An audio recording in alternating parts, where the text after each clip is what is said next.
আসসালামু আলাইকুম প্রিয় দিনী ভাই ও বোনেরা, আশা করি সকলে আল্লাহর অশেষ রহমত ও মেহেরবানিতে ভালো আছেন। আজকের ভিডিওতে আমরা জানব মৃত্যুর পর মানুষের রুহু কোথায় যায়। সম্মানিত দর্শক, মানুষের মৃত্যুর আগে যখন মালাকুল মউত রুহু কবজ করেন তখন মৃত ব্যক্তি বুঝতে পারেন। মৃত ব্যক্তির লাশ কবরে দাফনের পর তাকে 3টি প্রশ্ন করা হবে। প্রথম, তোমার রব কে? দ্বিতীয়ত, তোমার ধর্ম বা দিন কি? তৃতীয়ত, তোমার নবী বা রাসূল কে? এই 3টি প্রশ্ন এবং উত্তরের জন্য কবরের মৃত ব্যক্তিকে তাৎক্ষণিকভাবে প্রাণ ফিরিয়ে দেওয়া হয়। ওই সময় শুধু নাভি পর্যন্ত জ্ঞান বা চেতনা শক্তি থাকবে। নাভির নিচ থেকে বাকি অংশ প্যারালাইজডের মতো চেতনাহীন থাকবে। নাকির এবং মুনকির ফেরেশতাদ্বয় মৃত ব্যক্তির সওয়াল ও জবাব শেষ করে পুনরায় রুহু কবজ করে নেবেন। অতঃপর পুনরায় মৃত্যু হবে। মানুষের জীবিত আত্মা, রূহ এবং দেহ মিলেই মানুষের জীবন। আর রুহু যদি আলমে আরওয়াহ এর জগতে চলে যায় তাহলে এই দেহটি নিষ্প্রাণ। শরীরের যে কোনো একটি অংশে আঘাত পেলে মানুষ কষ্ট পায়, যন্ত্রণা ভোগ করতে থাকে। মানুষের শরীরের আসল অংশ হলো রুহু। সেই রুহু বের হয়ে আলমে আরওয়াহ অর্থাৎ রুহের জগতে গিয়ে যদি সিজ্জিনের আযাবে পতিত হয় তাহলে সেই দেহ তথা জিসিমের ওপর সেই আযাবটা বর্তায়। কেননা কিয়ামতের দিবসে কবরের সেই নিষ্প্রাণ দেহকে প্রাণ দিয়ে কবর থেকে পুনরুজ্জীবিত করা হবে। মহান রাব্বুল আলামিন সূরায়ে মুতাফফিফিনের 18 এবং 19 নম্বর আয়াতে ইরশাদ করেন যে, নিশ্চয়ই নেককার মুমিনের আমল সমূহ থাকবে ইল্লিনে। আপনি কি জানেন ইল্লিন কি? হযরত আব্দুল্লাহ ইবনে আব্বাস রাদিয়াল্লাহু তাআলা আনহু বলেন, ইল্লিন অর্থ হলো জান্নাত, অর্থাৎ সপ্তম আসমানের নিচে আরশের নিচে অবস্থিত স্থানকে বলা হয় ইল্লিন। নেককার মুমিনের রুহটা মৃত্যুর সঙ্গে সঙ্গে ইল্লিনে চলে যায়।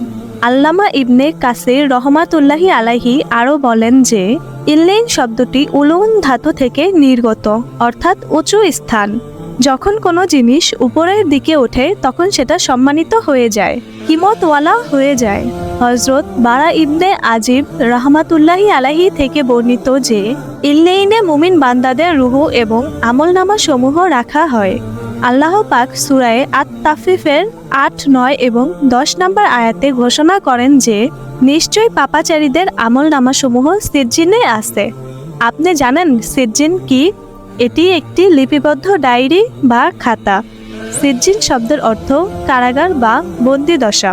হযরত ইবনে মাসউদ রাদিয়াল্লাহু তাআলা আনহু থেকে বর্ণিত যে, সিজ্জিনে জাহান্নামী পাপাচারীদের রুহু এবং আমলনামা সমূহ রাখা হয়।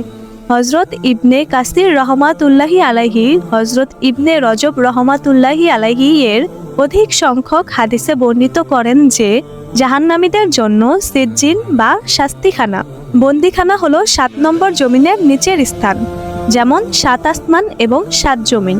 7 নম্বর আসমানের উপরের উঁচু সম্মানিত স্থান, মর্যাদাওয়ালা জায়গা হলো নেককার মুমিনের জন্য। আর জমিনের 7 নম্বর নিচের স্থান হলো বদকার পাপাচারী জাহান্নামীদের স্থান। সুতরাং মৃত্যুর পরপরই আলমে আরওয়াহ অর্থাৎ রুহের জগৎ এবং আলমে বারজাখ অর্থাৎ কবরের জগৎ একত্রিত হয়ে মহান আল্লাহর নির্দেশক্রমে রুহের উপর বিচার কার্যক্রম শুরু হয়ে যায়।